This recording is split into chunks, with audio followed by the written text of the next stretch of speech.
আমরা খুব লম্বা চড়া কথা বলবো না। সূরাতু আল ইনশিরাহ, সূরাতু আল ইনশিরাহ। কোরআনের কোন কোন নুসখায় এই সূরাটাকে বলা হয় সূরাতু আশ-শারহ, কোথাও আশ-শারহ, কোথাও আল ইনশিরাহ। ইনশিরাহ মানে প্রশস্ত করে দেয়া, এমন ভাবে ইসলামের সত্যতাকে আল্লাহ তাআলা আপনার সামনে তুলে ধরবে, ইসলামের জন্য আপনার হৃদয়টা প্রশস্ত হয়ে যাবে। অথবা এই সূরার নাম সূরাতু আশ-শারহ।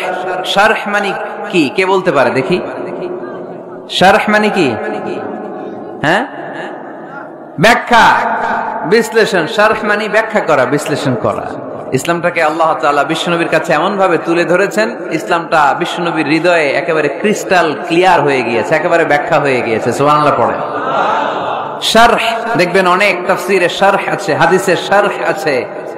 যেমন উমদাতুল কারি আলা শারহিল বুখারী, বুখারীর শরহ।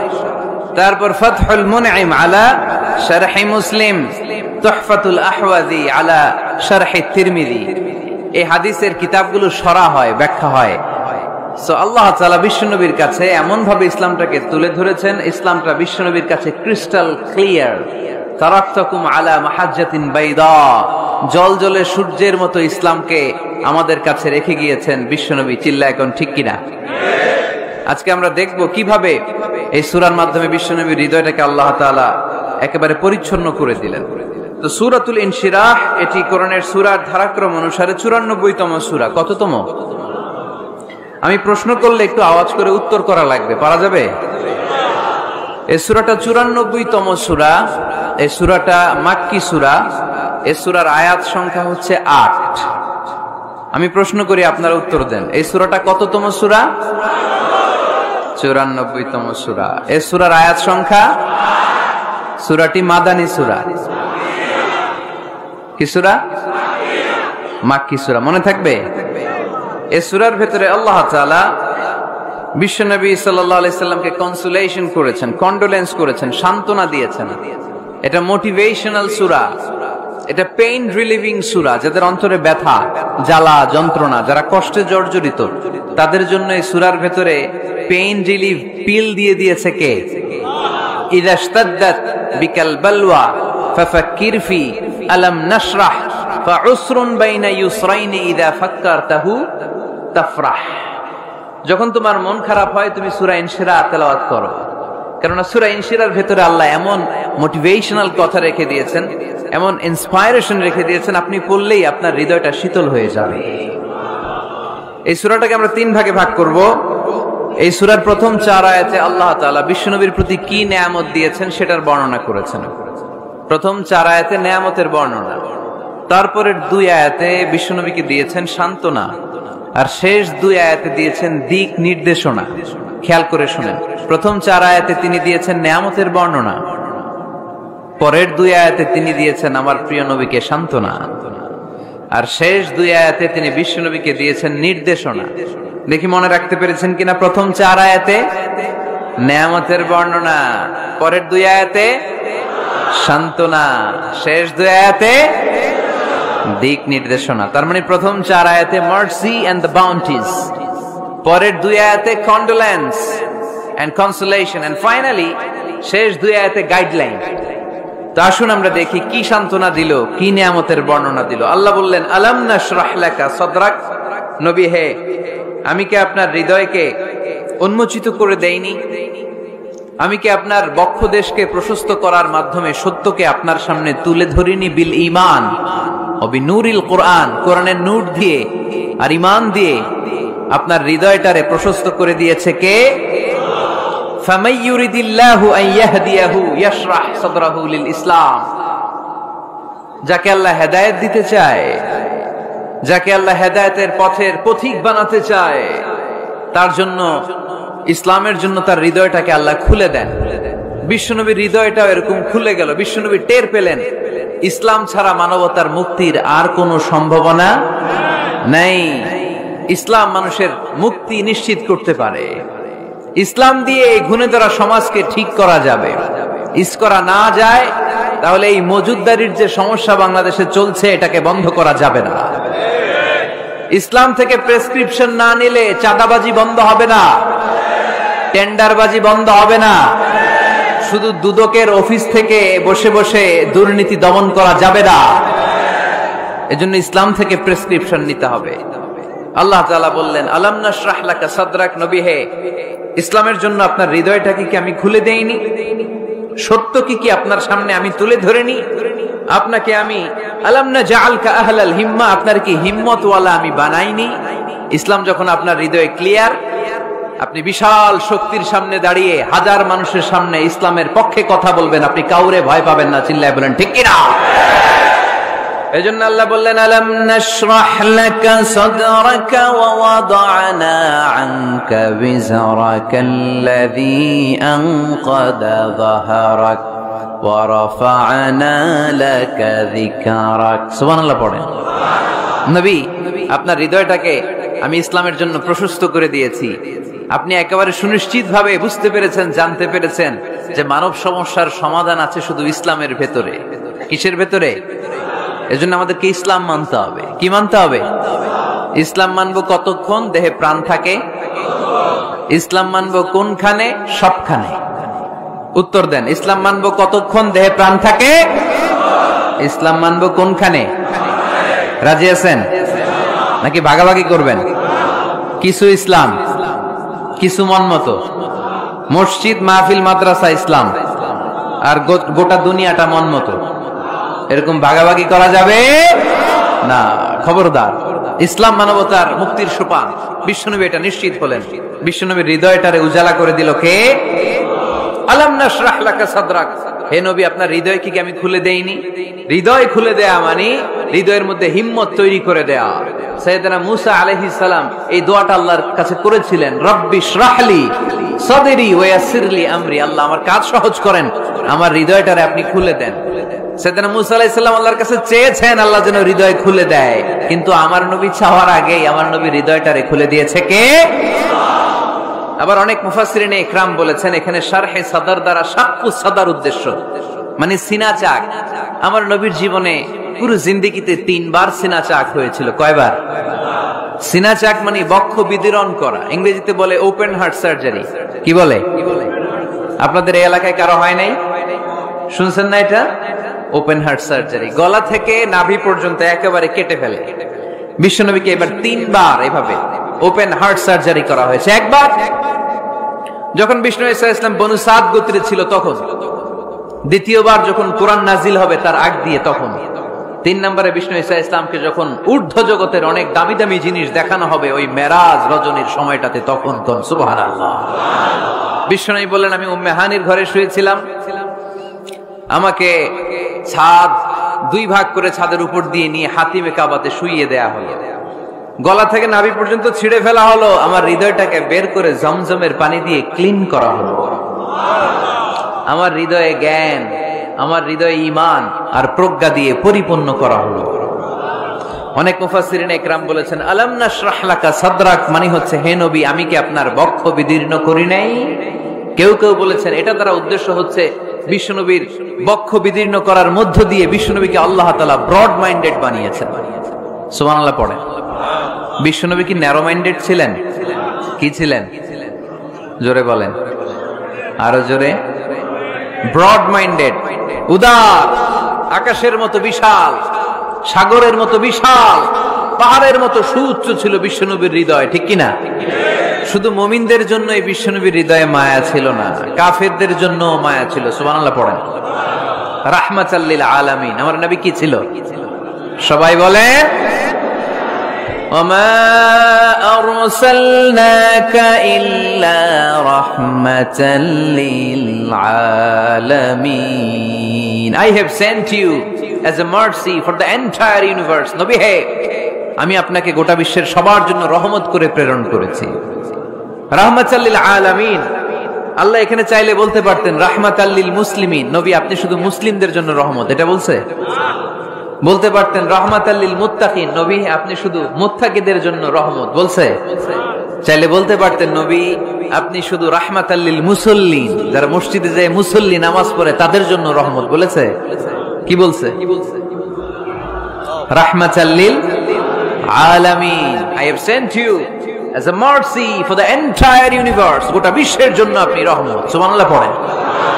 সবার জন্য রহমত, সবার জন্য হৃদয় দিল দরিয়া। এজন্য তিনি ছিলেন ব্রড মাইন্ডেড, কখনো মানুষের ক্ষতি করতে চাইতেন না। এমনকি যুদ্ধের ময়দানে যেখানে আপনি প্রতিপক্ষকে আঘাত করবেন, সেখানেও বিশ্বনবী ক্ষয়ক্ষতিকে মিনিমাইজ করার ট্রাই করতেন। তিনি যখন খায়বার দুর্গে আক্রমণ করবেন, তার মিলিটারিকে, বিষ্ণু ইসা ইসলাম মিলিটারিকে 5 ভাগে ভাগ করতেন। 5 ভাগে ভাগ করতেন। কি কমান্ডার ছিলেন তিনি! এক ভাগের নাম মুকদ্দমাতুল জাইশ, ফ্রন্ট উইং। ডান দিকে একটা থাকতো মাইমানা, বায়ে একটা থাকতো মাইসারা, মাঝখানে যে ব্যাটালিয়ন থাকতো এটার নাম কালব, পেছনেরটার নাম খালফ। সুবহানাল্লাহ পড়েন। এজন্য বিশ্বনবী যখন অ্যাটাক করতেন তখন সবাই বলতো জাআল মুহাম্মদ ওয়াল খামিস, মুহাম্মদ তার 5 উইং এর ব্যাটালিয়ন নিয়ে আমাদের উপর আক্রমণ করেছে। যুদ্ধের ময়দানে তিনি ঘোষণা দিতেন, খবরদার, এই যে ইহুদিদের উপর আক্রমণ করবা, যুদ্ধ করবা, কোন নারীদের গায়ে হাত তুলো না, শিশুর গায়ে হাত তুলো না, বৃদ্ধ বৃদ্ধার গায়ে হাত তুলো না, খ্রিস্টান পাদ্রী বাবা যারা আছে, ফাদার অফ ক্রিশ্চিয়ান, পাদ্রীদের গায়ে হাত তুলো না। যুদ্ধ করতে যে গবাদি পশু মেরো না, গাছপালাগুলো ভেঙো না। সুবহানাল্লাহ কইতে মনে চায় না? গেছে যুদ্ধ করতে, গেছে কি, কিন্তু ক্ষয়ক্ষতি মিনিমাইজ করার জন্য কি চেষ্টা করতেন! কি রহমতের নবী! সবাইকে সম্মান করতেন, সবাইকে মানুষ হিসেবে দেখতেন। আমরা ভাগ করে ফেলি, আমরা দেখা মাত্রই যদি দেখি মাথায় টুপি আর দাড়ি, তখনই ভাবা শুরু করি এটা কার মুরিদ? কি সরসিনার মুরিদ, না চরমনায়ের মুরিদ, না আটরশির মুরিদ, না অমুক জায়গার মুরিদ? অথবা আমরা বলতে শুরু করি কি জামাত করে, না খেলাফত মজলিস করে, না ইসলামী আন্দোলন করে, না তাবলীগ করে। ভাগাভাগি আছে না নাই? কিন্তু আমরা তাকে মানুষ হিসেবে দেখি না। আগে দেখতে হবে মানুষ। আপনার চোখ দিয়ে যা দেখবেন এগুলো মানুষ, এগুলো সবাই মানুষ। বিশ্বনবী মানুষ হিসেবে সবাইকে ট্রিট করতেন। সাহাবাদেরকে নিয়ে বিশ্বনবী বসে আছেন, একটা লাশ নিয়ে যাওয়া হচ্ছে, লাশ দেখে বিশ্বনবী দাঁড়িয়ে গেলেন। সাহাবারা বললেন, ইয়া রাসূলুল্লাহ, আপনি দাঁড়ালেন যে? ইন্নাহু ইয়াহুদি, এটা ইহুদির লাশ। ইন্নাহু ইয়াহুদি, এটা তো ইহুদির লাশ, বসেন, দাঁড়ালেন যে? বিশ্বনবী বললেন, আওয়ালাইসাত নাফসান, এটা কি মানুষ না? সুবহানাল্লাহ পড়বেন না? আওয়ালাইসাত নাফসান, হোক না ইহুদি, হোক না খ্রিস্টান, হোক না আস্তিক আর নাস্তিক, এটা কি মানুষ নয়? সে মানুষ। সবার উপরে মানুষ সত্য, তাহার উপরে নাই। মাখলুকাতের মধ্যে সবচাইতে বেশি শ্রেষ্ঠতম হচ্ছে মানুষ। বিশ্বনবী সবাইকে মানুষ হিসেবে ট্রিট করতেন। এজন্য বিশ্বনবী হচ্ছেন সবচেয়ে বেশি ব্রড মাইন্ডেড, মানে খোলা মনের, বড় মনের, দিল দরিয়া। ন্যারো মাইন্ডেড ছিলেন না।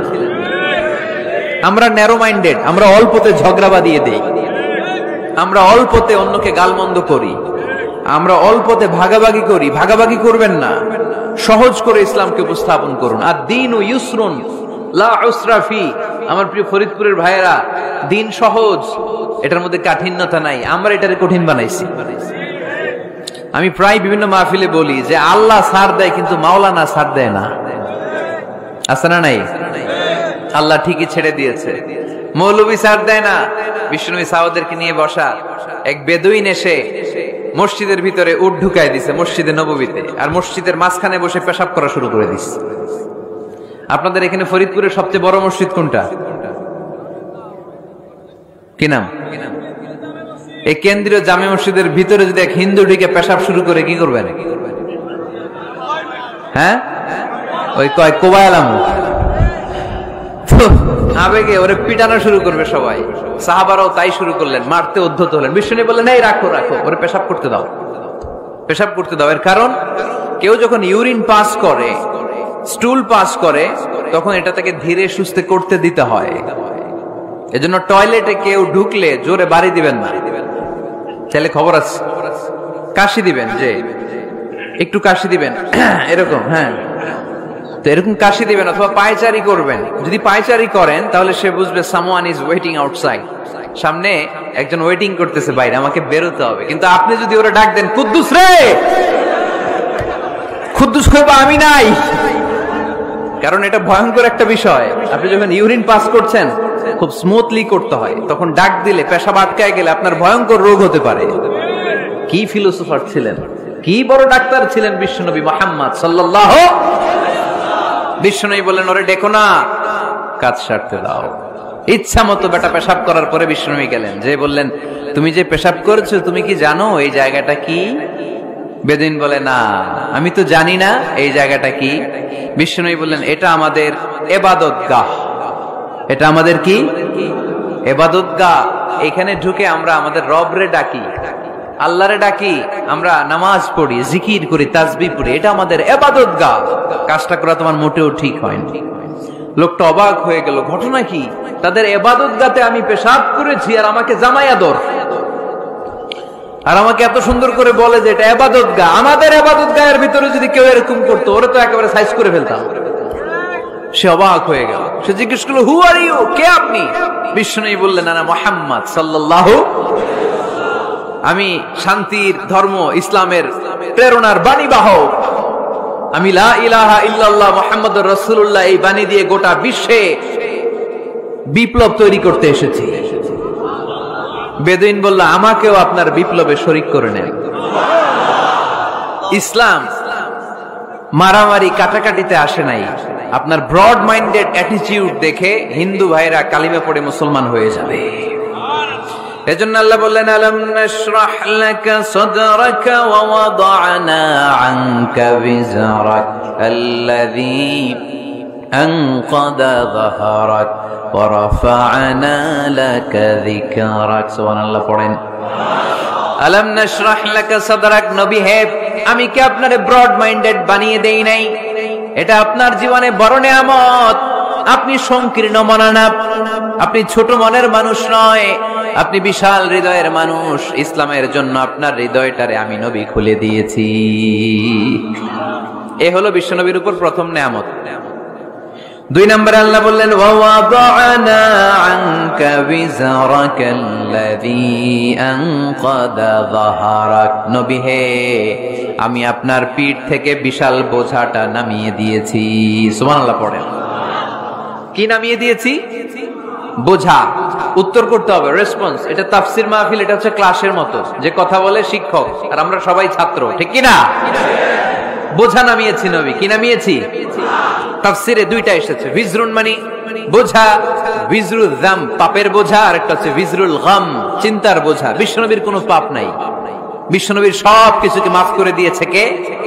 লিয়াগফিরা লাকাল্লাহু মা তাকদ্দামা মিন যামবিকা মা তাআখার। নবী আপনার আগেরও গুনাহ নাই, আপনার পরেরও গুনাহ নাই। আপনি নবী মাসুম, আপনার গুনাহ নাই, আপনি নিষ্পাপ। নবীদের গুনাহ হয় না। আহলুস সুন্নাহ ওয়াল জামাআতের আকীদা হচ্ছে নবীরা মাসুম, নবীদের জীবনে কোনো গুনাহ হয় না। চিৎকার করে বলেন ঠিক কি না? ও নবী, ওয়া ওয়াদা'না আনকা বিজরাক, আপনার এই বোঝা আমি নামিয়ে দিয়েছি। বিশ্বনবী ভাবতেন 40 বছর বয়সে আমি নবী হলাম, তার আগে যা করলাম আল্লাহ এটা কি করবে? আল্লাহ বলে, নবী আপনার আগের গুনাহ, পরের গুনাহ, গুনাহ বলতে কিছুই নাই, সবই মাফ, সব মাফ। তারপরেও আমার নবী বলতেন, আল্লাহে লা আস্তাগফিরুল্লাহ ওয়া আতুবু ফিল ইয়াউম আকসার মিন 70 মাররা। আমি এমন নবী যার কোনো গুনাহই নাই, আগের গুনাহও নাই, পরের গুনাহও নাই, তারপরেও আমি নবী প্রতিদিন 70 বারেরও বেশি তওবা আর ইস্তেগফার করি। আমাদের জন্য শিক্ষা। তাহলে আল্লাহ বললেন, ওয়া ওয়াদা'না আনকা বিজরাক, পাপের বোঝা আমি নামিয়ে দিলাম। বিশ্বনবীর কোনো পাপ নাই, পাপ মুক্ত। তাফসীরে 2 নম্বরে এসেছে বিজরুল গাম চিন্তার বোঝা। বিশ্বনবী সব সময় আমাদেরকে নিয়ে চিন্তা করতেন। কাকে নিয়ে চিন্তা? কথা বলেন। আমাদেরও চিন্তা আছে না নাই? কিসের চিন্তা? হ্যাঁ, টাকার চিন্তা। ফরিদপুরের ভাইদের টাকার চিন্তা। আর কিসের চিন্তা আপনাদের? হ্যাঁ, উম্মতের চিন্তা। মাশাআল্লাহ, এই ভাই উম্মতকে নিয়ে ভাবে। আপনাদের আর কার কি নিয়ে চিন্তা বলেন?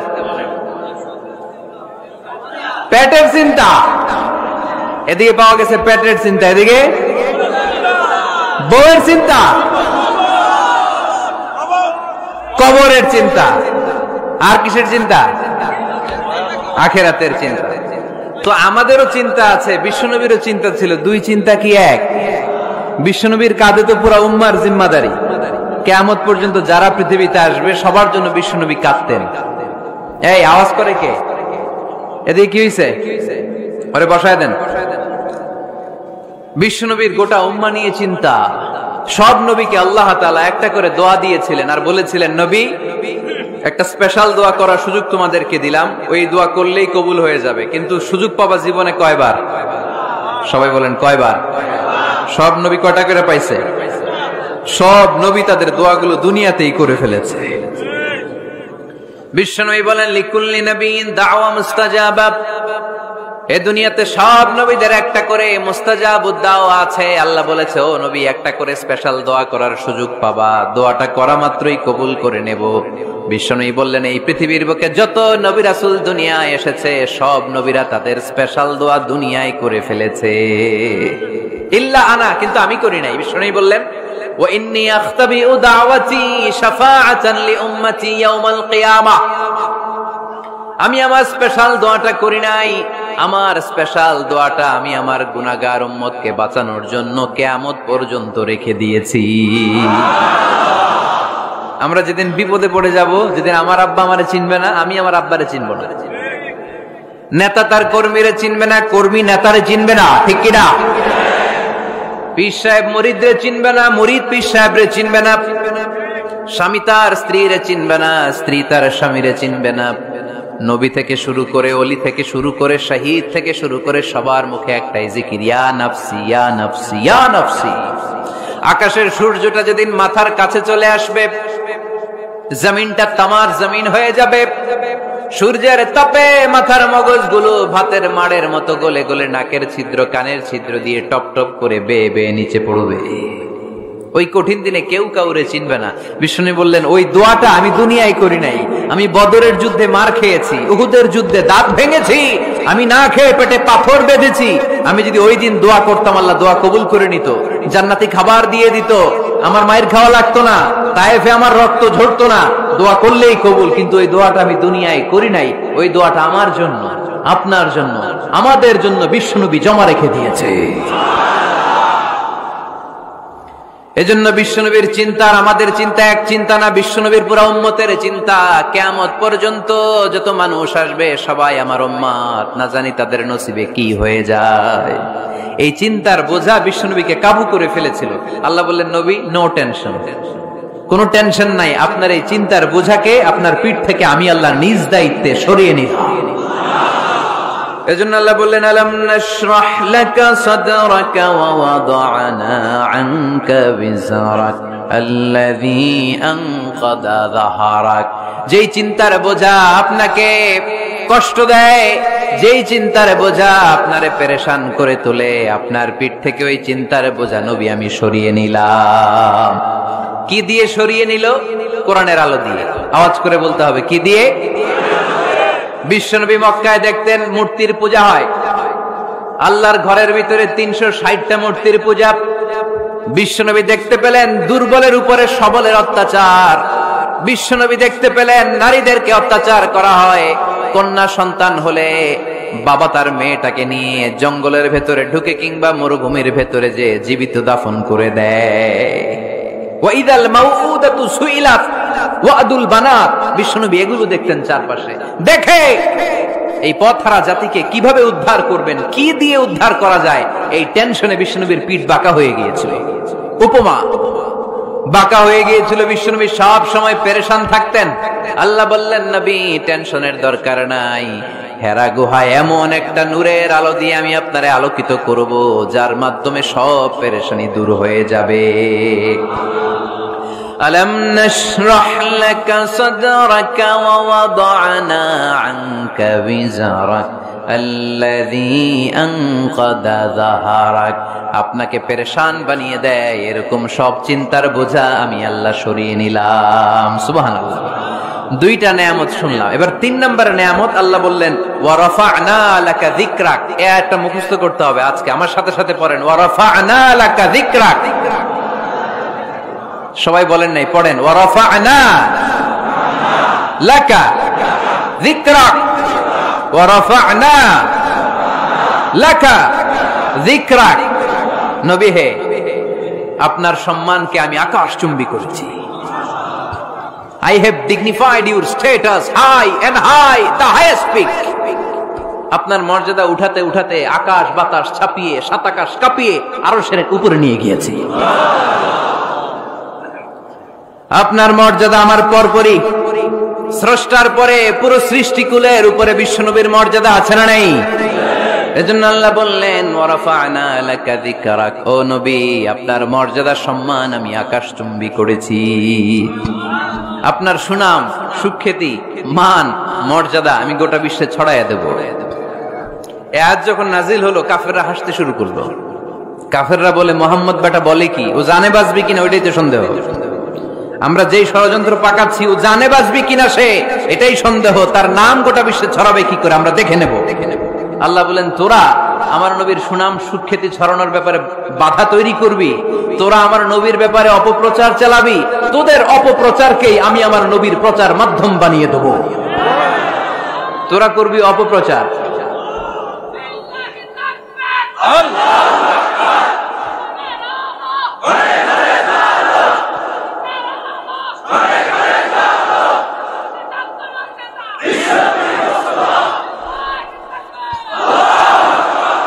তোদের অপপ্রচারকে আমি আমার নবীর জন্য প্রচার মাধ্যম বানিয়ে দেব। এরকম অনেক সময় হয় না যে কেউ কেউ অপপ্রচার করে কারো বিরুদ্ধে, এটা তার জন্য প্রচার হয়ে যায়। কেউ অপপ্রচার চালায়, আল্লাহর মেহেরবানিতে ওইটা তার পাবলিসিটি হয়ে যায়। তার আলাদা করে প্রচার বিভাগের টিম তৈরি করা লাগে না, তার বিরোধীরাই তার প্রচার বিভাগের কাজে নেমে পড়ে। বিশ্বনবী বললেন তোরা, আল্লাহ বললেন তোরা আমার নবীর সুনাম সুখ্যাতিকে থামাবি, তোদের মাধ্যমে আমি বিশ্বনবীর সুনাম সুখ্যাতি গোটা বিশ্বে বুলন্দ করে দেব। আবু জাহেল ঘোষণা দিল খবরদার, হজের মৌসুম, হাজী সাহেবরা গোটা বিশ্ব থেকে আসবে, আমার দলের কর্মীরা তোরা যেটা করবি সেটা হচ্ছে হাজীদের কাছে যে বলবি মক্কায় নতুন এক পাগল আসছে, নতুন এক জাদুকর আসছে, নাম মুহাম্মদ। নাউজুবিল্লাহ পড়বেন না? খবরদার হাজী সাহেবেরা এই পাগলের কাছে যেও না। সব হাজিরা গোটা বিশ্ব থেকে এসে মক্কার মিনা প্রান্তরে তাঁবুর ভিতরে ঢুকেছে, আর আবু জাহেলের টিম মেম্বাররা সব তাঁবুর ভিতরে উকি মাইরা কয় খবরদার নতুন পাগল আইছে। সবাই কয় নাম কি? কয় মুহাম্মদ। নতুন পাগল এসেছে, নাম মুহাম্মদ। নতুন জাদুকর এসেছে, তার নাম মুহাম্মদ। খবরদার তার কাছে যেও না, তার কথা শোনো না, শুনলে তোমরাও পাগল হয়ে যাবা, তোমরাও পাগল হয়ে যাবা। সে এত বড় জাদুকর, মুহাম্মদ সাল্লাল্লাহু আলাইহি ওয়াসাল্লাম এত বড় জাদুকর, তার জাদু দেখলে তার কথা শুনলে হাজবেন্ড ওয়াইফের মধ্যে সম্পর্ক বিচ্ছিন্ন হয়ে যায়। সে এত বড় জাদুকর, তার কথা শুনলে বাবা আর ছেলের সম্পর্ক ছিন্ন হয়ে যায়। সে এত বড় জাদুকর, তার কথা শুনলে বন্ধু বন্ধু আলাদা হয়ে যায়। খবরদার হাজী সাহেবরা, তোমরা হজ করতে এসেছো করো, জমজমের পানি খাও আর খেজুর নিয়ে যাবা বাড়িতে, কিন্তু মুহাম্মদ সাল্লাল্লাহু আলাইহি ওয়াসাল্লামের কাছে যাওয়া যাবে না। আচ্ছা আপনারা বুঝে শুনে উত্তর দেন। এই যে লক্ষ লক্ষ হাজী মিনার তাঁবুতে বসা, আর আবু জাহেলের লোকরা যে বলল নতুন জাদুকরের নাম মুহাম্মদ, তার কাছে যেও না, এই লক্ষ লক্ষ হাজীরা এর আগে জীবনেও মুহাম্মদ সাল্লাল্লাহু আলাইহি ওয়াসাল্লামের নাম শুনছে? তার মানে মুহাম্মদ সাল্লাল্লাহু আলাইহি ওয়াসাল্লামের নাম তাদের কানে পৌঁছে দেওয়ার দায়িত্ব আবু জাহেল নিজেই নিয়ে নিয়েছে। চিল্লায় এখন ঠিক কি না? অপপ্রচার হয়ে গিয়েছে। আর সবাই মনে মনে ভাবে কয় কি এত বড় জাদুকর, হজ করি আর না করি এর না দেখে যাওয়া যাবে না। হজ তাড়াতাড়ি কোন রকম সাইরা এই জাদুকরের কাছে আগে যাব, দেখি কেমন জাদু দেখায়, দেখি কত বড় ম্যাজিশিয়ান, দেখি তো কত বড় পাগলের। কারণ আল ইনসানু হারিসুন আলা মা মুনিআ, মানুষকে যেটা নিষেধ করা হয় বেশি মানুষ এটা করতে চায়। যদি বলি ওদিকে যাবি না, ওর বাপের কিরা ওদিকে যাবে, ঠিক কিনা? এটা আমাদের স্বভাব, আমাদের খাসলা, আমাদের বৈশিষ্ট্য, যেটা আমাদেরকে নিষেধ করা হয় বেশি ওটা করতে মন চায়। সব হাজিরা মনে মনে ভাবলো আমরা যাব যাব, তোরা যতই বলিস না কেন যাব যাব, হজের পরে অবশ্যই যাব। দেখা গেল হজের পরে বিশ্বনবী মুহাম্মদুর রাসূলুল্লাহ সাল্লাল্লাহু আলাইহি ওয়াসাল্লামের বাড়ির সামনে বিশাল বড় গ্যাদারিং শুরু হয়েছে। সবাই লাইন ধরে দেখা করতে গেছে। দেখা করতে যে বিশ্বনবীর চেহারা দেখে প্রথম নজরেই সব পাগল। চাঁদের চেয়ে সুন্দর তুমি নবী আমার কামলিওয়ালা, চাঁদের চেয়ে সুন্দর তুমি নবী আমার কামলিওয়ালা। দু জাহানের বাদশা তুমি প্যারা নবী সাল্লে আলা, দু জাহানের বাদশা তুমি প্যারা নবী সাল্লে আলা, চাঁদের চেয়ে সুন্দর তুমি নবী আমার কমলিওয়ালা। সুবহানাল্লাহ পড়েন। এত সুন্দর চেহারা, বিষ্ণু ঈসা ইসলামের চেহারার মতো এরকম চেহারার মানুষ পৃথিবীতে আছে? দ্বিতীয়টা, অনেকে বলে সাইয়েদনা ইউসুফ আলাইহিস সালামের চেহারা নাকি বেশি সুন্দর। সুন্দর ঠিক, কিন্তু আমার নবীর চাইতে বেশি নয়। বিষ্ণু নবী বলতেন আনা মালিহুন ওয়া আখি ইউসুফু সাবিহুন, আমার ভাই ইউসুফ হচ্ছে সাবিহ, সাবিহ মানে সাদা সুন্দর ধবধবে, আর আমি হচ্ছে মালিহ, মালিহ মানে এসেছে মিলহুন থেকে, মিলহুন মানে লবণ, মানে লাবণ্যময় সুন্দর। আমার ভাই ইউসুফ নবী সাদা সুন্দর, আমি লাবণ্যময় সুন্দর, কোনটার দাম বেশি? লাবণ্যময় সুন্দরের দাম বেশি। সাইয়েদনা ইউসুফ আলাইহিস সালামের চেহারা দেখে মিশরের মেয়েরা লেবু কাটতে যে বা কমলা কাটতে যে, আনার কাটতে, কমলা কাটতে যে আঙ্গুল কেটে ফেলেছিল, কোরআন তার সাক্ষী। ওয়া কাত্তা'না আইদিয়াহুন, আম্মা জান আয়েশা রাদিয়াল্লাহু তাআলা আনহা যখন এই ঘটনা শুনেছেন, তিনি মিশরের মেয়েদেরকে ডাক দিয়ে বলেছেন, ও মিশরের মেয়েরা, তোমরা ইউসুফ নবীর সৌন্দর্য দেখে লেবু কাটতে যে আঙ্গুল কেটেছ, আমার স্বামী প্যারা নবী মুহাম্মদ রাসূলুল্লাহর চেহারা যদি তোমরা দেখতা, তাহলে লেবু কাটতে যে আঙ্গুল নয়, কলিজাটা কেটে টুকরা টুকরা করে দিতা। আবার আম্মা জান আয়েশা বলতো, লাকুম শামসুন ওয়া লানা শামসুন, তোমাদের জন্য একটা সূর্য আছে, কিন্তু আমি আয়েশার জন্য আলাদা একটা সূর্য আছে। তোমাদের সূর্যটা প্রতিদিন সকালবেলা পূর্ব আকাশে উদিত হয়ে গোটা দুনিয়াটারে আলোকিত করে দেয়, আর আমার সূর্যটার নাম হলো মুহাম্মদ সাল্লাল্লাহু আলাইহি ওয়াসাল্লাম। মসজিদে নববীতে এশার নামাজের পরে আমার সূর্যটা আমার ঘরে উদিত হয়। তোমাদের সূর্য সকালবেলা পূর্ব আকাশে উঠে গোটা দুনিয়াটারে আলোকিত করে, আমার সূর্য মুহাম্মদ এশার নামাজের পরে আমার ঘরের ভেতরে যখন উকি দেয়, আমার পুরো ঘরটারে আলোকিত করে দেয় কে? এত সুন্দর চেহারা ছিল, ওনার চেহারার নূর দিয়ে হারানো সুই খুঁজে পেয়েছে বিশ্বনবীর স্ত্রীরা। চিল্লায় কোন আল্লাহু আকবার। বিশ্বনবীর চেহারার সৌন্দর্যের সাথে কারো সৌন্দর্যের কোনো মিল হবে? No comparison with our beloved prophet Muhammad sallallahu alayhi wasallam. Whether it's the fitness, whether it's the appearance, whether it's the status, no comparison with our prophet. এটা ফিটনেসের দিক থেকে হোক, এটা চেহারার সৌন্দর্যের দিক থেকে হোক, এটা কণ্ঠস্বরের ঝংকারের দিক থেকে হোক, সম্মান আর মর্যাদার দিক থেকে হোক, আমার নবীর সম্মানের ধারে কাছেও সম্মান পৃথিবীর কারো হতে পারে না। চিল্লায় বলেন ঠিক কি না? এজন্য আল্লাহ বললেন, ওয়ারাফা'না লাকা যিকরাক, নবী আপনার সম্মান বাড়াতে বাড়াতে আমি আকাশচুম্বী করেছি। লোকজন সব যে বিশ্বনবীর দরবারে লাইন ধরেছে, হাজিরা সব বিশ্বনবীর কাছে, যে চেহারা দেখেই কুপকার, বাকি জিনিস তো পরে। অনেকে আছে না, চেহারা দেখলেই মানুষ পাগল হয়ে যায়, আছে না নাই? চেহারা দেখেই পাগল, চেহারা দেখেই পাগল। তারপর তারা মিলাতে লাগলো।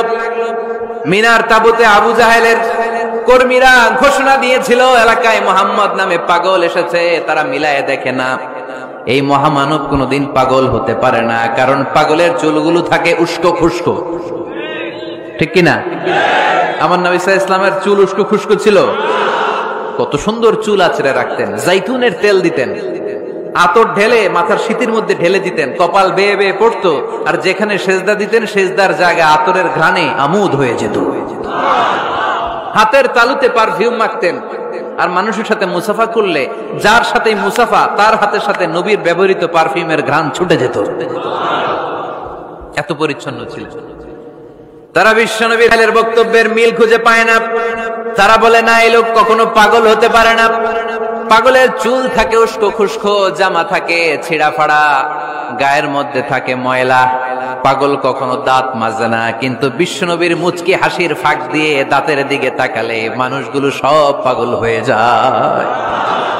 স্মাইল দিতেন বিশ্বনবী, স্মাইল, মুচকি হাসি, তাবাসসুম। বিশ্বনবীর মুচকি হাসি দেখলে মানুষ পাগল হয়ে যেত, পাগল পাড়া হয়ে যেত। তারা বলে, না না, এই মহামানব তো কখনো পাগল হতে পারে না। আবার মিলাতে লাগলো। আবু জাহেলের কর্মীরা বলেছিল এটা নাকি বড় জাদুকর, কিন্তু তারা বলে, না না, এই অসাধারণ লোকটা জাদুকর হতে পারে না, সে তো কোনো মন্ত্র পড়ে না। জাদু করার জন্য মন্ত্র পড়ার দরকার আছে না নাই? বিষ্ণুনবী কি মন্ত্র পড়তো? বিষ্ণুনবী কি পড়ে শোনাতো? চিল্লায় বলেন, কি পড়ে শোনাতো? কোরআন শোনাতো। এত সুন্দর কণ্ঠ ছিল বিশ্বনবীর, পাগল হয়ে যেত মানুষ শুনতে শুনতে, পাগল পাড়া হয়ে যেত, বিমুগ্ধ হয়ে যেত।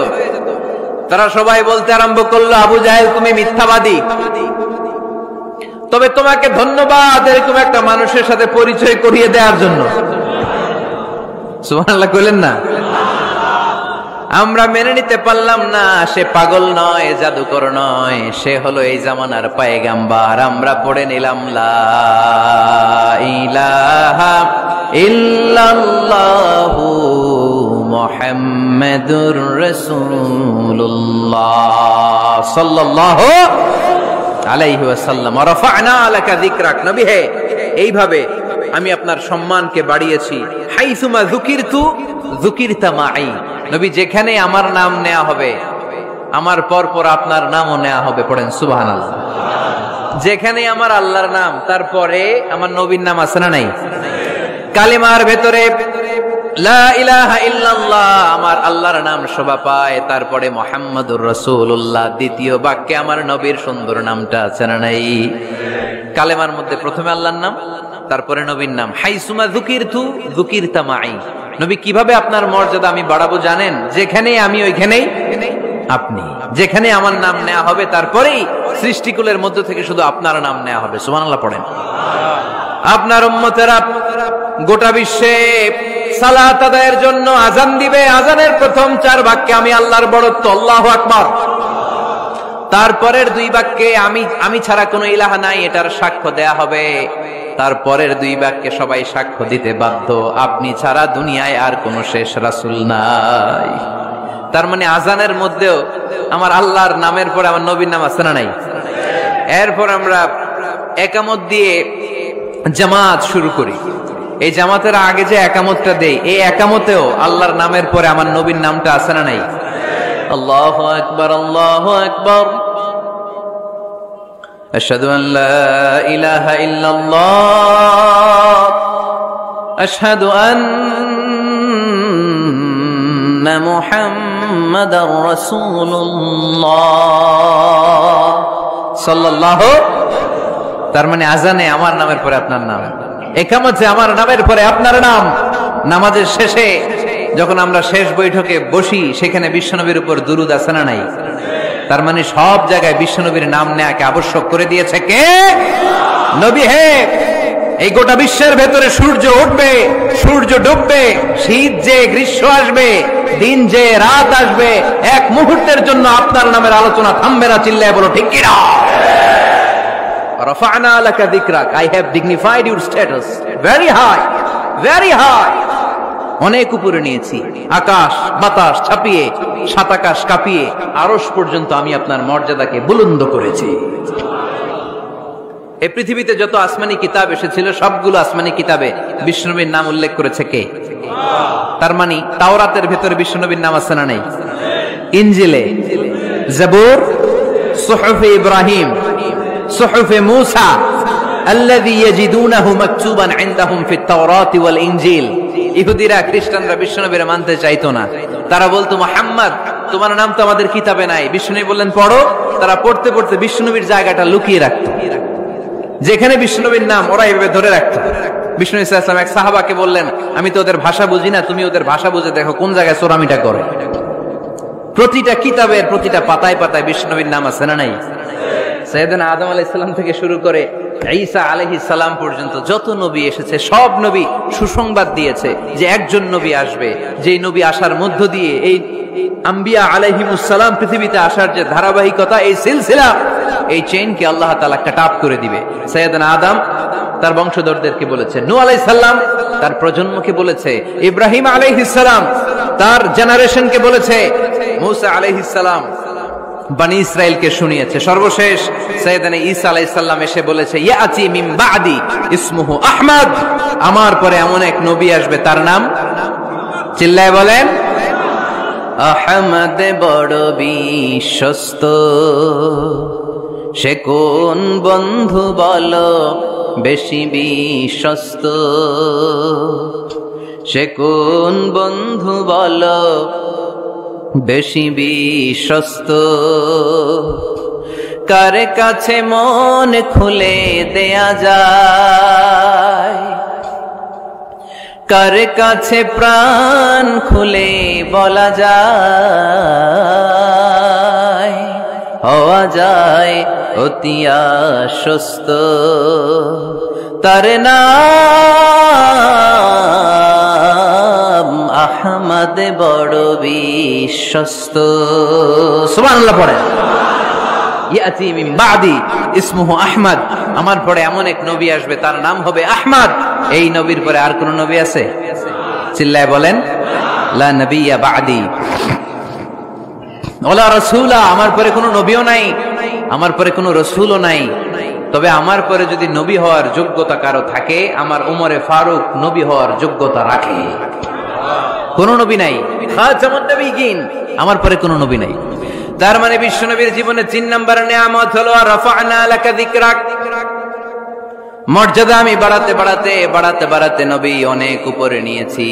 আবার আল্লাহ আমাদেরকে ডেকে বললেন, ও ইমানদার বান্দারা শোনো, আমি স্বয়ং আল্লাহ তাআলা আমার ফেরেশতা বাহিনী নিয়ে এই নবীর উপরে স্বয়ং আমি দুরূদ পড়ি।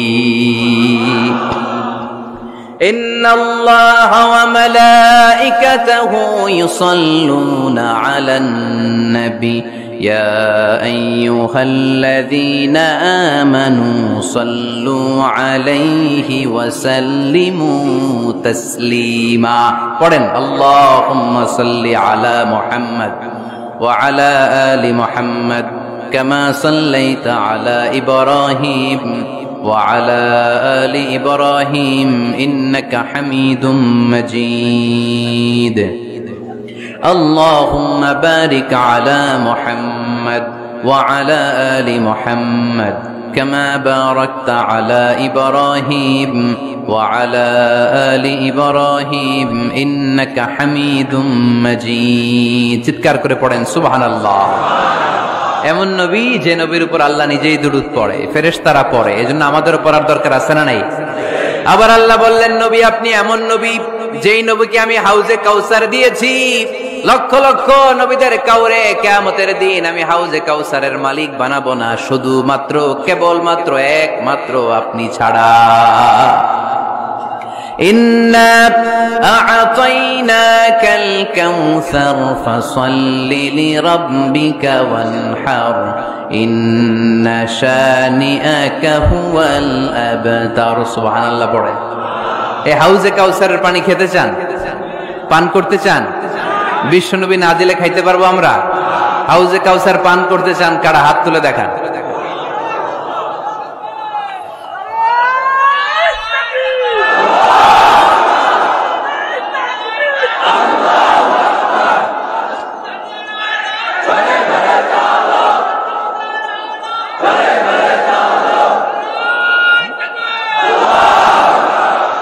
আহলা মিনাল আসাল, হাউজে কাউসারের পানি মধুর চেয়েও মিষ্টি। আবরাদু মিনাস সালজ, বরফের চাইতেও ঠান্ডা। আবিয়াদু মিনাল লাবান, দুধের চাইতেও সাদা। মান শারিবা মিনহা শারবাতান লাম ইয়াজমা আবাদা, এক ঢোক হাউজে কাউসারের পানি যে খাবে চিরকালের জন্য তার গলার তৃষ্ণা মিটে যাবে। ওই হাউজে কাউসার বিশ্বনবীকে দিয়ে বিশ্বনবীর মর্যাদা বাড়িয়েছে কে? আবার আল্লাহ বললেন, নবী পৃথিবীর অনেক নবীকে আমি নৈতিক বিজয় দান করেছি, কিন্তু সবাইকে আমি রাজনৈতিক বিজয় দান করি নাই। আপনাকে আমি এমন নবী করে দুনিয়ার বুকে পাঠিয়েছি, আপনাকে আমি নৈতিক বিজয় দান করেছি, পাশাপাশি রাজনৈতিক বিজয় দান করেছি। সুবহানাল্লাহ পড়েন। বিশ্বনবী একাধারে যেমনি মসজিদে নববীর ইমাম ছিলেন, পাশাপাশি মদিনার রাষ্ট্রের প্রেসিডেন্ট ছিলেন, ঠিক কিনা? তার মানে ইমাম বা নেতা এমন হওয়া দরকার যে নামাজও পড়াতে পারে, আবার সমাজও শাসন করতে পারে, ঠিক কিনা? এমন নেতার দরকার আছে না নাই? এজন্য বিশ্বনবী বললেন, রব্বি আদখিলনি মুদখালা সিদকিন ওয়া আখরিজনি মুখরাজা সিদকিন ওয়াজআলনি মিন লাদুনকা সুলতানান নাসীরা। ও আল্লাহ, আপনি আমারে সত্যতার সাথে মক্কায় রাখেন, বের করলেও সত্যতার সাথে বের করেন, আর আপনি আমাকে বিজয়ী শক্তি দান করেন। বিজয়ী শক্তি, রাজনৈতিক শক্তি বিশ্বনবী আল্লাহ তাআলার কাছ থেকে দোয়া করে চেয়ে নিয়েছেন। চিল্লায় বলেন ঠিক কি না? রাজনৈতিক শক্তির দরকার আছে না নাই? দরকার আছে? তা আস্তে করে বললেন কেন? রাজনৈতিক শক্তি থাকার দরকার আছে না নাই? দেখেন, বাংলাদেশ সৃষ্টি হয়েছে কত সালে বলেন? কত সাল? বাংলাদেশের বার্থডে কবে? 1971-এ। এই 71 সালের পর থেকে আমাদের বাংলাদেশে সুদ আছে না নাই? কিন্তু সুদের বিরুদ্ধে ওয়াজ আছে না নাই? আলেম ওলামারা আজীবন সুদের বিরুদ্ধে ওয়াজ করছে। আমরা ওয়াজ আগে করতাম, এখন করতেছি, সামনেও করব, মাগার সুদ মরবে না। এর কারণ যেটা আইন করে প্রণয়ন করা হয় ওইটা ওয়াজ করে মারা যায় না, ওইটারে আইন করে নষ্ট করতে হয়। চিল্লায় বলেন ঠিক কি না? আমি সারা জীবন সুদের বিরুদ্ধে ওয়াজ করলে সুদ যাবে না, কিন্তু দেশনেত্রী মাননীয় প্রধানমন্ত্রী যদি কালকে ঘোষণা দেয় বাংলাদেশের কোন ব্যাংকে ব্যাংকিং ফিনান্সিয়াল ট্রানজাকশনে কোনো সুদ চলবে না, তার পরের দিন থেকে বাংলাদেশে কোনো সুদ থাকবে না। চিল্লায় বলেন ঠিক কি না? এজন্য সাইয়েদনা ওমর ফারুক বলতেন, ইন্নাল্লাহা লা ইয়াযাউ বিল কুরআন মা ইয়াযাউ বিস সুলতান। আল্লাহ মাঝে মাঝে ক্ষমতার মাধ্যমে এমন কিছু করে যেটা আল্লাহ কোরআনের মাধ্যমেও করে না। চিল্লায় বলেন ঠিক কি না? কালকে যদি ঘোষণা হয়ে যায় 5 ওয়াক্ত নামাজ যদি না পড়া হয় 5 বেত। কয় বেত? চেয়ারম্যান না পড়লে চেয়ারম্যানের পিছনে 5 বেত, এমপি না পড়লে এমপির পিছনে 5 বেত। কথা বলেন? মাননীয় প্রধানমন্ত্রী যদি এটা ঘোষণা দিয়ে দেয় যে কালকে থেকে নামাজ না পড়লে 5 বেত, এটা সবার জন্য এই আইন। একটা বেনামাজি খুঁজে পাওয়া যাবে? সব কই দৌড়াবে? মসজিদে। অজু থাকলেও দৌড়, না থাকলেও দৌড়। কারণ মায়ের উপরে কোনো ওষুধ আছে? কথা বলেন? কারণ মায়েরে ভিটামিন আছে, মায়েরে কি আছে? এজন্য ইন্নাল্লাহা লা ইয়াযাউ বিল কুরআন মা ইয়াযাউ বিস সুলতান। মাঝে মাঝে আল্লাহ ক্ষমতা দিয়ে এমন কিছু করে যেটা মাঝে মাঝে আল্লাহ কোরআন দিয়েও করে না। এজন্য অনেক নবীকে নৈতিক বিজয় দান করলো। বিশ্ব নবীকে শুধু নৈতিক বিজয় নয়, পাশাপাশি রাজনৈতিক বিজয়ও দান করেছে কে? 3টা নিয়ামতের ঘোষণা দিয়ে আল্লাহ বললেন, আলাম নাশরাহ লাকা সাদরাকা ওয়া ওয়াদা'না আনকা বিজরাক আল্লাযী আনকাদা যাহরাক ওয়া রাফা'না লাকা যিকরাক। পড়েন সুবহানাল্লাহ। নবী হে, আপনার মর্যাদা আমি অনেক বাড়িয়েছি। আপনার কথা শুধু মুসলমানেরাই বলে না, হিন্দুরাও বলে। আছে না নাই? গতকাল এক হিন্দু ভাই আমার হাতে হাত রেখে শাহাদা বাক্য পাঠ করে গাজীপুরে মুসলমান হয়ে গেছে। বিশ্বনবীর কথাগুলো যখন তারা শুনে, তারা নিজেদেরকে ধরে রাখতে পারে না। আপনারা মহাত্মা গান্ধীর নাম শুনেছেন? তিনি ভারতের অবিসংবাদিত নেতা। বিশ্বনবীর ব্যাপারে কমেন্ট করেছেন যে এরকম নেতা পৃথিবীতে আর দ্বিতীয়টা কখনো হবে না। মহাত্মা গান্ধী কি মুসলমান না হিন্দু? গোটা বিশ্বের খ্রিস্টানরা বিশ্বনবীকে নিয়ে এখন মাতোয়ারা। মাইকেল এইচ হার্ট খ্রিস্টান, একটা বই লিখে গোটা বিশ্ব কাঁপিয়েছেন, দি 100 ranking of the most influential people and person in the world. পৃথিবী কাঁপানো 100 জন মনীষীর জীবনী নিয়ে একটা বই তিনি করেছেন। এই 100 জন মনীষীর জীবনীর মধ্যে যাকে নাম্বার 1 তিনি করেছেন, তিনি হচ্ছেন আমার নবী, আপনার নবী, পেয়ারা নবী, বিশ্বনবী মুহাম্মদুর রাসূলুল্লাহ সাল্লাল্লাহু আলাইহি ওয়াসাল্লামের। মাইকেল এইচ হার্ট কি মুসলমান? সে একজন খ্রিস্টান। তার মানে ওয়া রাফা'না লাকা যিকরাক, বিশ্বনবীর সম্মান শুধু আমাদের মুখ দিয়ে প্রচারিত হয় না, ইহুদি, খ্রিস্টান, বৌদ্ধদের মাধ্যমেও বিশ্বনবীর সম্মানকে বাড়িয়ে দিচ্ছে কে? I have studied him, the wonderful man, in my opinion far from being antichrist, and he must be called the savior of humanity. খ্রিস্টানরা বলছে আমরা এই মুহাম্মাদের জীবনী গবেষণা করে পড়েছি, তাকে খ্রিস্টান বিরোধী বলা তো দূরের কথা, তাকে মানবতার ত্রাণকর্তা বলতে হবে। তিনি গোটা বিশ্বের জন্য সুপারম্যান হয়ে পৃথিবীতে এসেছে। As a father, as a teacher, as a lawgiver, as a lawmaker, Muhammad is the superman of the world. স্বামী হিসেবে, পিতা হিসেবে, নেতা হিসেবে, নবী হিসেবে মুহাম্মদ ইসলাম সাধারণ কোনো মানুষ নয়, তিনি গোটা বিশ্বের জন্য সুপারম্যান হয়ে পৃথিবীতে আগমন করেছে। ওয়ারাফা'না লাকা যিকরাক। নবী, দুশ্চিন্তা করবেন না, টেনশন করবেন না, আমি আপনার সম্মানকে বাড়িয়ে দেব। এই 3টা নিয়ামতের বর্ণনা সূরা ইনশিরাহের ভিতরে বর্ণনা করলেন কে? এরপরে রাব্বুল আলামিন বিশ্বনবীকে নেয়ামতের বর্ণনার ঘটনা শুনিয়ে বিশ্বনবীকে সান্ত্বনা বাণী শোনাচ্ছেন আর পড়ছেন ফা ইন্না মাআল উসরি ইউসরান ইন্না মাআল উসরি ইউসরা। নবী গো, নিশ্চয়ই কষ্টের পরে আছে আনন্দ, দুঃখের পরেই আছে সুখ। সুবহানাল্লাহ।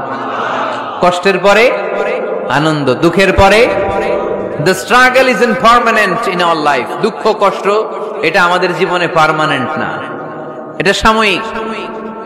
আচ্ছা, আওয়াজ করে উত্তর দেন তো, এক বছরে কয়দিন আপনাদের ফরিদপুরে?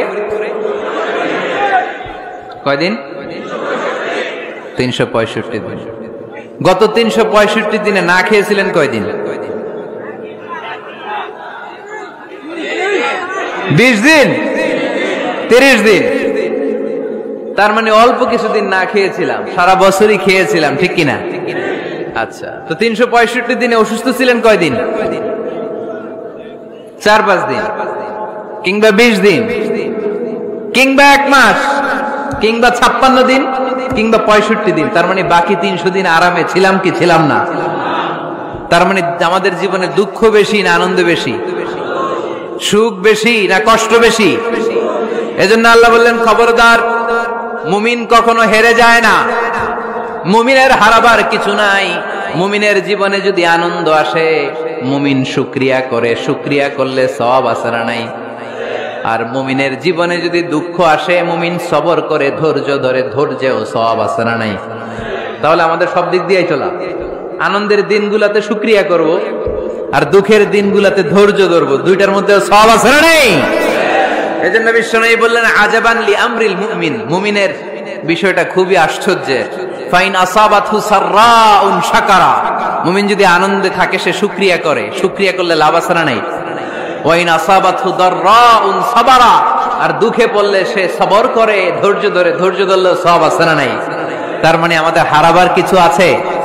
মাঝে মাঝে আল্লাহ আমাদেরকে দুঃখ কষ্ট দিয়ে পরীক্ষা করতে চান, এগুলো আমাদের জন্য খারাপ নয়। এই দুঃখ কষ্ট বিপদ আমাদের কোমরকে সোজা করে, আমাদের পায়ের মাটিকে শক্ত করে, চিল্লায় বলেন ঠিক কিনা? প্রতিকূল পরিবেশে কিভাবে বাঁচতে হয় এই দুঃখ কষ্ট আমাদেরকে শিখায়। এজন্য মুমিন বান্দার বৈশিষ্ট্য হচ্ছে দুঃখ কষ্ট বেদনা জ্বালা এগুলোতে সে আপসেট হয় না, সে হাল ছেড়ে দেয় না, সে ভরসা রাখে একজনের উপর। চিল্লায় বলতে হবে তিনি কে?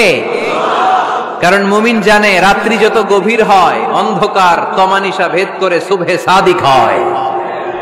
মুমিন জানে গর্ভবতী নারীর পেটের ব্যথা যেই দিন বাড়তে থাকে, ওই দিনই নতুন মেহমান আগমনের সময় ঘনাতে থাকে। মুমিন জানে তার জীবনে দুঃখ কষ্ট বিপদ যত বাড়তে থাকে, সুখের দিন কাছে আসতে থাকে।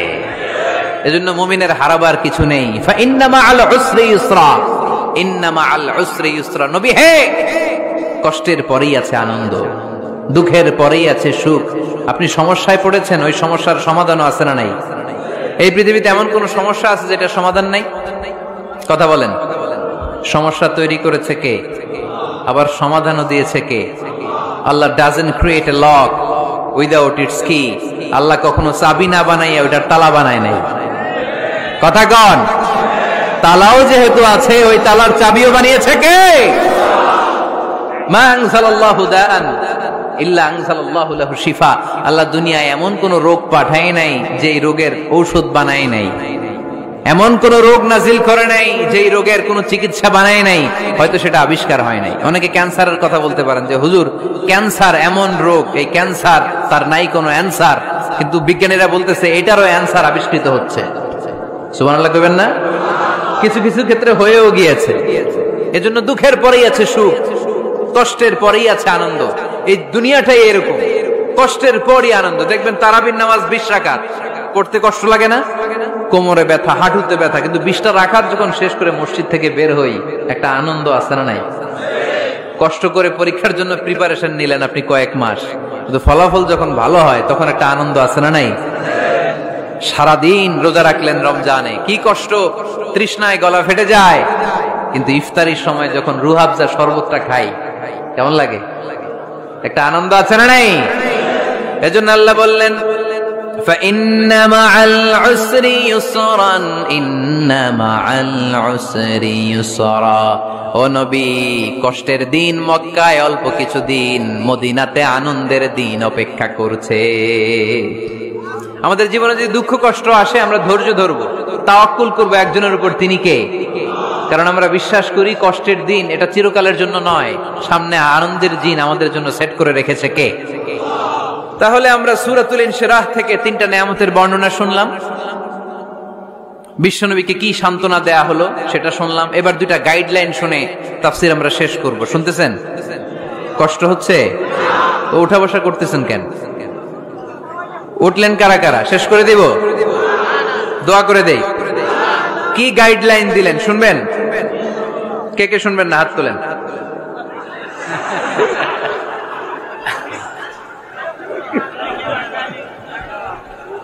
কষ্ট হইতেছে? গরম লাগতেছে না? আমিও ঘামতেছি আপনাদের সাথে সাথে। অনেক গ্যাদারিং হয়ে গেছে। আসেন আল্লাহর নামে 3টা তাকবীর দেই, তারপর কোন 2টা গাইডলাইন তিনি বিশ্বনবীকে দিলেন ওই নির্দেশনা বাণীটুকু শুনে আজকে আমরা বিদায় নিব। আওয়াজ করে পড়তে হবে, লিল্লাহে তাকবীর, লিল্লাহে তাকবীর, লিল্লাহে তাকবীর।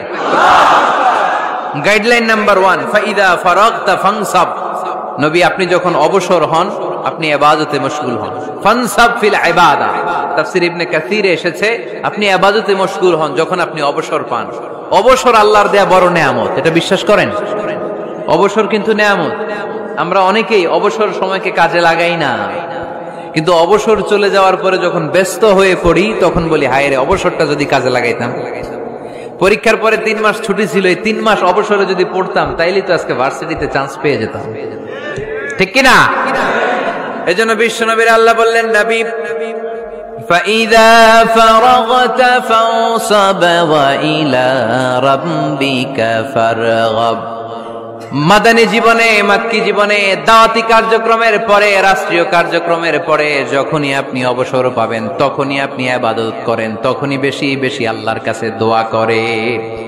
দোয়াটা খুব শক্তিশালী, কিন্তু আমরা অনেকে জানি না কি করে দোয়া করতে হয়। সিনসিয়ার দোয়া ইজ লাইক এ মিসাইল। আপনারা প্রায় পত্রিকায় শুনবেন আমেরিকা অমুক দেশে মিসাইল হামলা করেছে, শুনছেন? মিসাইল হামলা এমন হামলা, কত সেন্টিমিটার বেগে যে কোন জায়গায় অ্যাটাক করবে, যেখানে মারার কথা ওখানে পড়বে। ঠিক দোয়াটা হচ্ছে মিসাইলের মতো। আপনি যদি দোয়ার মতো দোয়া করতে জানেন, ওই দোয়াটাও জায়গা মতো যে ভেদ করবে। চিল্লা এখন ঠিক কিনা? কিন্তু আমরা দোয়া করতে জানি না, কি করে দোয়া করতে হয় এটা জানি না। বিশ্বনবীকে আল্লাহ বললেন, নবী ফাইদা ফারাগতা ফানসাব, যখন আপনি অবসর হবেন তখন আপনি দোয়া করেন, আল্লাহর কাছে চান। বেশি বেশি চাইলে খুশি হয় কে? তার মানে প্রথম ঘোষণা হলো ফাইদা ফারাগতা ফানসাব। প্রথম নির্দেশনা হলো নবী যখনই আপনি অবসর পাবেন ইবাদত করবেন এবং দোয়া করবেন, বেশি বেশি আল্লাহর কাছে চাইবেন। 2 নাম্বার দিক নির্দেশনা হলো ওয়া ইলা রাব্বিকা ফারগাব, সব সময় আপনি আপনার আল্লাহর দিকে মনোনিবেশ করবেন। বিপদে পড়লে ডাকবো কারে? আমাদের অসুস্থতাকে সুস্থতায় পরিণত করে দিতে পারে কে? চাকরির জন্য পাগল পারা, চাকরি নাই, চাকরির ব্যবস্থা করে দিতে পারে কে? বিদেশে যেতে মনে চায়, পাসপোর্ট দিয়ে রেখেছি, ভিসা নাই, ভিসা লাগাই দিতে পারে কে? কিন্তু আমরা দুঃখ কষ্ট বেদনা কিছু একটা হইলেই সবার আগে আল্লাহরে শেয়ার করার আগে ফেসবুকে শেয়ার মেরে দিই। আছে না নাই? আপনাদের ফেসবুকে অ্যাকাউন্ট আছে নাকি? কার কার আছে দেখি?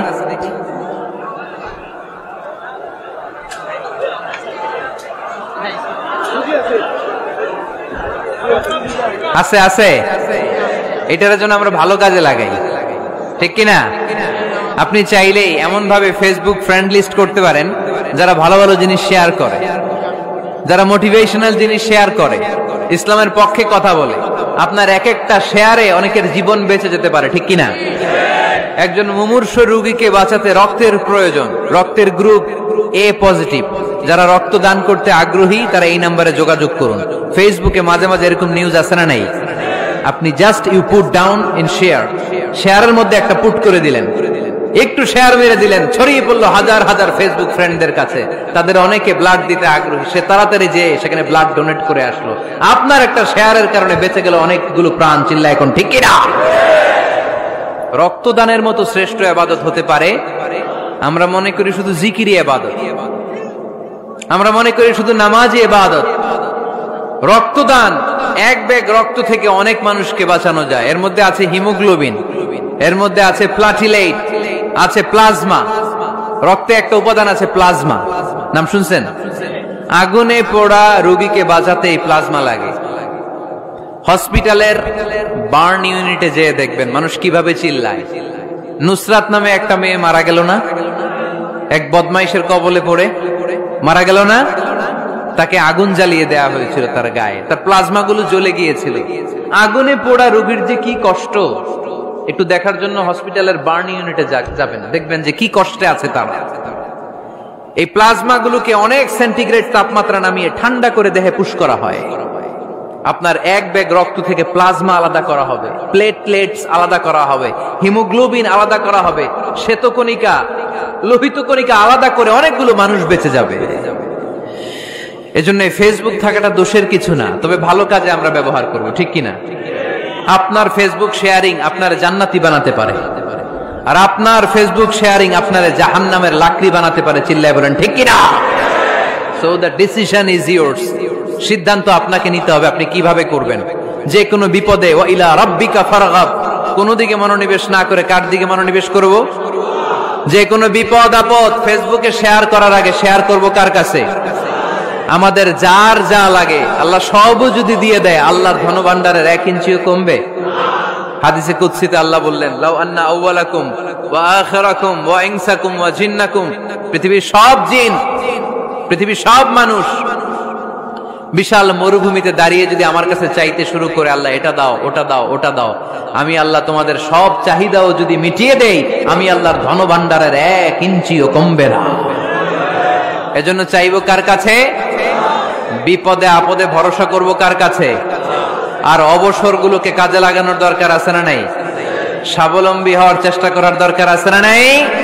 ফাইন্না মাআল উসরি ইউসরা, ইন্না মাআল উসরি ইউসরা। নবী হে, কষ্টের পরেই আছে সুখ, দুঃখের পরেই আছে আনন্দ। সব সময় মানুষের সময় একরকম কাটে না।